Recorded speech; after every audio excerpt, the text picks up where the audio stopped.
Merci d'être avec nous pour la suite de Culture Média. Dans un instant, Sting sera là pour son spectacle musical de Last Ship qu'il joue actuellement à Paris. J'ai vérifié, il est bien là, il est bien arrivé, il est juste derrière cette porte en train de se préparer. Mais on est toujours avec André Dussolier, Thomas Soliveres pour le film Chers parents qui sort aujourd'hui même au cinéma. Et on va revenir un petit peu en arrière maintenant avec quelques petits sons qui vous rappelleront de grands souvenirs. Voici le premier. Au clair de la Vous êtes aussi chanteur, André. Sting, mais bon, quand même. Il y a de belles harmonies là. il y a de belles harmonies, voilà. Ça chante Une juste. manière de revisiter Au clair de la lune dans Trois hommes et un couffin. De Colin Serrault avec Roland Giraud, avec Michel Boujna. Colin Serrault qui est réputé pour faire beaucoup de prises à ses acteurs. Est-ce que ça a été le cas pour vous aussi sur ce film ? Ah oui, je me souviens que c'était très intense en effet, parce que Colline, c'est aussi, oui, c'est un auteur, elle joue au théâtre aussi, donc elle a l'habitude des répétitions, ça nous va bien avec Thomas. Oui, on n'est pas dépaysé et on aime ça finalement, recommencer, c'est bien. Oui. Au cinéma, c'est toujours un peu frustrant, ça va très vite, trop vite. Après, je crois que c'était particulier là sur ce film Trois hommes et un couffin parce que vous jouiez avec de vrais bébés. Trois. Il Voilà. était trois bébés. Qui avaient Trois parfois bébés. des réactions un peu imprévues, forcément. Oui, il y avait des réactions prévues, par exemple, mais c'était pas mal. Bienvenue, par exemple, tout d'un coup, quand le bébé fait pipi, comme ça, un peu brutalement, c'est les Ça Américains arrive qui ont fait un remake ont eu beaucoup de mal à faire pipi à leur bébé. Ils ont mis des tuyaux de partout. Enfin, c'était pas aussi Vous évident. avez joué avec ça, vous avez improvisé autour de ça. Oui, quand le bébé s'est mis à faire pipi, donc tout d'un coup, Colline a vite branché les caméras. Donc, il y avait des moments comme ça, c'était très écrit, mais il y avait des moments un peu inattendus, bien sûr. Et on a reçu une petite question d'auditeur sur ce film, Anissa. Oui, on reçoit des questions sur les réseaux sociaux et il y a JP qui vous aime beaucoup, André Dussolier, qui est grand cinéphile et qui voulait savoir si vous aviez gardé contact avec Marie, la petite fille de Trois hommes et un couffin. Alors oui, elle est devenue comédienne, je crois. Alors, quel âge elle a maintenant ? Ça fait quand même... Elle s'appelle Gwendoline, Gwendoline, ça Mourlet. fait... Ouais. Alors, 40 je l'ai ans, croisée, oui, c'est ça. C'est Michel 41. qui m'a donné des nouvelles parce qu'il l'a rencontrée dans le Nord, à Lens, je crois, où il y avait une projection de Trois hommes et un couffin remasterisée. Ouais. Donc voilà, c'est la seule avec Elle qui va on a bien. gardé contact. Allez, un autre extrait sonore. C'est pas bien ce que t'as dit, Elisa. C'est pas très joli. J'ai rien dit. Tais-toi. Donc maintenant, tu vas te comporter comme un bonhomme et tu vas t'excuser. Ok, pardon, excuse-moi. Enlève ta main. T'as à moi, à elle. Ah, d'accord. D'accord ? Et puis tu vas lui apporter des poissons tous les matins aussi. Beurre ou ordinaire? Quoi ? Beurre ou ordinaire? Je sais pas, je m'en fous. C'est comme tu veux, mais tu fais bien. Ok. T'es gentil. Ouais, je suis gentil. D'accord ? Allez, casse-toi. Allez, dégage. Et coiffe-toi. Mets une barrette. Thomas Soliveres, au début au cinéma, quand même, c'était dans un tout petit film qui n'a pas trop mal marché, Intouchable. Au départ, même si votre frère, Olivier Soliveres, il était déjà comédien, vos parents, ils s'inquiétaient un peu pour vous, paraît-il. Vous avez même fait une école de com avant de vous lancer dans le cinéma. J'imagine que les presque 20 millions d'entrées d'Intouchable, ça a dû les rassurer un peu, non ? Non. Non, même pas. Non, C'est vrai toujours, voilà, j'ai souvent des appels de mes parents, ils me disent alors, qu'est-ce que Tu t'en sors ? tu passes des castings, ton agent t'appelle, non, ça n'a absolument rien changé pour eux, j'ai eu la chance d'arriver avec un premier film qui était Intouchable, mais Ouais. maintenant, je pense que André, j'en ai beaucoup parlé avec lui, le métier d'acteur c'est tellement long, c'est une Eh oui. course de fond, donc voilà. Le but, c'est de Voilà, tenir après mon dans premier cette contrat, histoire. Mes parents qui étaient fonctionnaires, j'étais tout content de leur annoncer. Ils m'ont dit oui, mais après.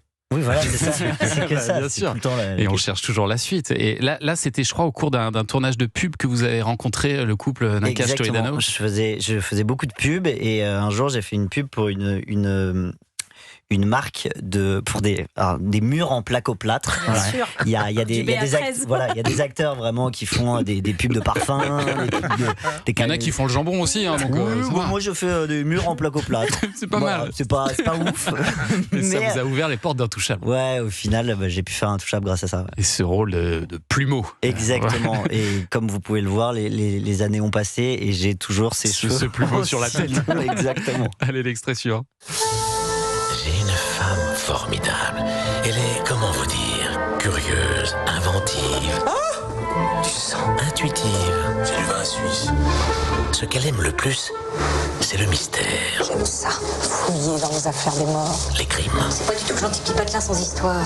Il y a eu des meurtres d'enfants dans la région. les empoisonnements, Elle est morte, brusquement, d'un arrêt du cœur. les disparitions. Évangélista, vous dites ? Rose évangéliste.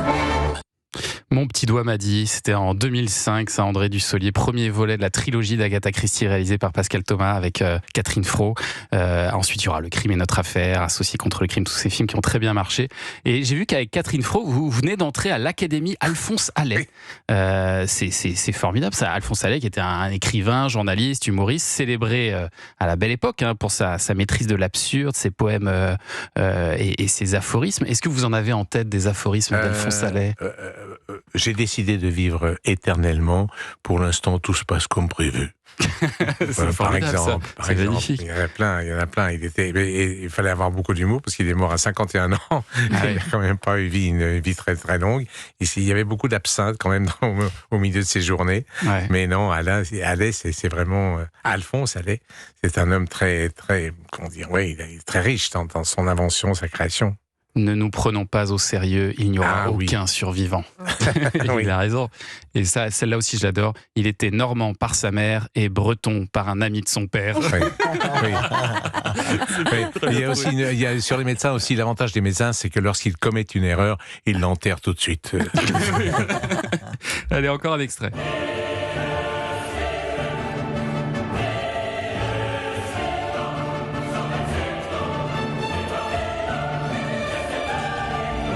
Si vous nous suivez sur Europe 1 TV, c'est vrai que vous devez vous demander depuis 35 minutes, mais pourquoi donc Thomas Soliveres arbore cette coiffure de surfeur? Eh bien, vous allez pouvoir nous l'expliquer. C'est parce que vous jouez en ce moment Amadeus, c'est ça? Non, pas du tout, c'est parce que je fais un biopic sur Karine Viard. C'est juste pour ça. Voilà. Ah, pardon, autant pour moi. Rien à voir. Mais à côté de ce biopic. Mais à côté de ce biopic, c'est possible, Amadeus, effectivement. Au Théâtre Marigny, dans une mise en scène de votre frère, justement, Olivier Soliveres. C'est un grand spectacle. Avec, je crois que vous êtes une 15 sur scène. On est 14 sur scène avec donc acteurs, musiciens, chanteurs d'opéra. Voilà, c'est un grand et gros spectacle. Et voilà, on joue tous les soirs du mercredi au dimanche au Théâtre Marigny et c'est un vrai plaisir de jouer ce rôle sur scène tous les soirs. Et donc Mozart, il avait un côté un peu punk alors?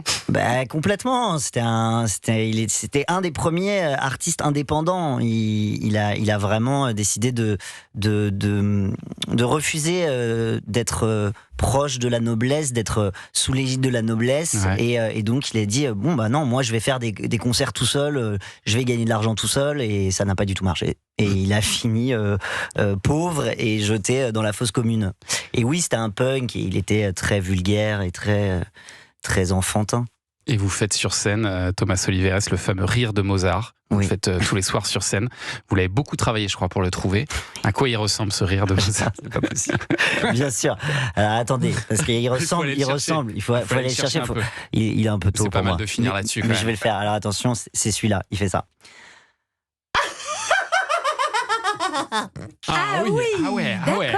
J'imaginais. Il faut aller le chercher loin.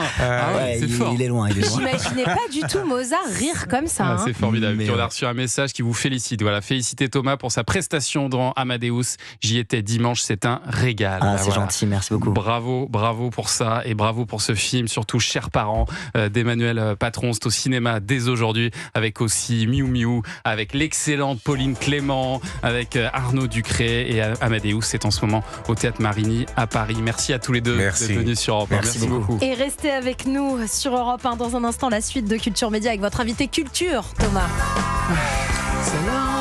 Vous allez rester un peu pour l'écouter, André. Je me mets derrière. Sting, immense star international. Sting qui sera en direct avec nous dans le studio Coluche pour son spectacle musical The Last Ship. On va revenir sur sa carrière hors du commun, évidemment. À tout de suite.